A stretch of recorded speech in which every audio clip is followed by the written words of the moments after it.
ముస్లిం సహోదరులు కావచ్చు, సిక్కు సహోదరులు కావచ్చు, ఎవరైనా కానీ పాపము ఉంటే ఎక్కడికి పోలేరు? పరలోకంకి, స్వర్గానికి వెళ్ళలేరు.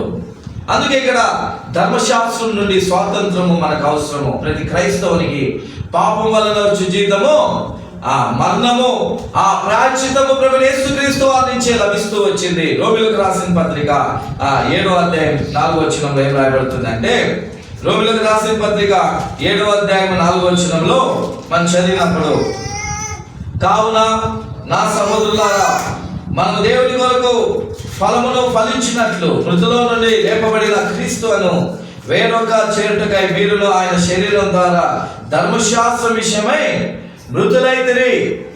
ఏమంట? ధర్మశాస్త్రం విషయంలో మనం ఏమైతే వచ్చామో శరీర విషయంలో ఏమైతే వచ్చాం. అయితే దేవుడు ఏం చేస్తూ వచ్చిందంటే, ఇక్కడ మనం చూసినప్పుడు 5వ వచనం, ఏలైనగా మనము శరీర సంబంధులమై ఉండినప్పుడు మరణార్థమైన ఫలమును ఫలించుటకై ధర్మశాస్త్రం వల్లైన పాపేచ్ఛల మన అవయవములు కార్యసాధకులమై ఉన్నాయి. ధర్మశాస్త్రం ఉన్నప్పుడు ఏమైతున్నాయంట? ధర్మశాస్త్రం ఉన్నప్పుడు ఏమైతున్నాయి? మన శరీరంలో పాప ఏచ్ఛలు, పాప ఆశలు ఏమైతున్నాయి? ఎందుకు? ధర్మశాస్త్రము నేనేం చేస్తూ వచ్చిందంటే, నీకు క్లారిటీ ఇస్తూ వచ్చింది. నువ్వు ఈ తప్పు చేస్తే చేయొచ్చు, నువ్వు దానికి ఏం చేయాలా? ఏం చేయాలా? మీకు ప్రాయశ్చిత్తం ఉంది, నువ్వు ప్రాయశ్చిత్తం చేయొచ్చు. ధర్మశాస్త్రము మీకేం నేర్పిస్తూ వచ్చిందంటే, నిన్న మమ్మీ చెప్తూ వచ్చింది ఏంటంటే, కోడెదూడ రక్తంతోను, పావుల రక్తంతోను, మళ్ళీ ఇదేంతో గొర్రె మేకల రక్తంతోను ఏం ప్రాయశ్చిత్తము మనుషులు తీసుకుంటూ వచ్చారు. అయితే ధర్మశాస్త్రము ఏం చేస్తూ వచ్చిందంటే, నీ పాపమును చూపిస్తూ వచ్చింది. ప్రతిసారి నీ పాపము మిగిలిపోతూ వచ్చింది. అయితే ధర్మశాస్త్రము ఏం చేస్తూ వచ్చింది? దేవుని ఆత్మ ఈ యొక్క ధర్మశాస్త్రం నుంచి నిన్ను వేరు చేస్తూ వచ్చింది. ఇది దేవుని ఆత్మ.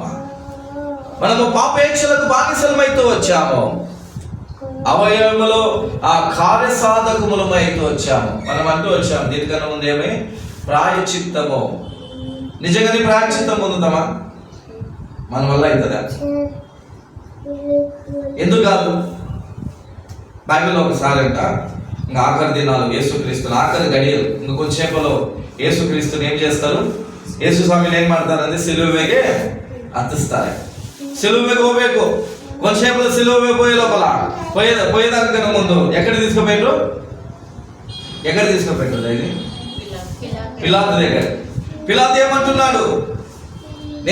నేను అనుకుంటే నిన్ను తప్పిస్తా.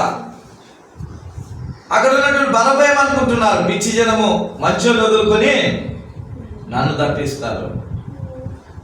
అయితే మనుషులు ఏమనుకుంటున్నారు? అయ్యో యేసుక్రీస్తుని మేము సిలువ వేస్తున్నాం అనుకున్నారు. అయితే యేసుక్రీస్తు ఏమంటున్నారు చెప్పండి? జగద్పునాది వేయబడక మునిపే మీరు క్రీస్తులో నాలో ఉన్నారు కాబట్టి నేనేం చేయబడుతున్నా? మీ కొరకు బరబ్బా, నీ కొరకు నేనేం వేయబడుతా? సిలువ వేయబడాలి, నీ పాపముల కొరకు. నేను సిలువ వేయబడకుంటే ఈ మనుషులు వదిలిపెట్టినటువంటి వదిలింపు ఈ రోజుకే, రేపు మళ్ళా పట్టబడతావు. శారీరకంగా పట్టబడతావు, అయితే ఆత్మీకంగా నువ్వు ఏమవుతావు?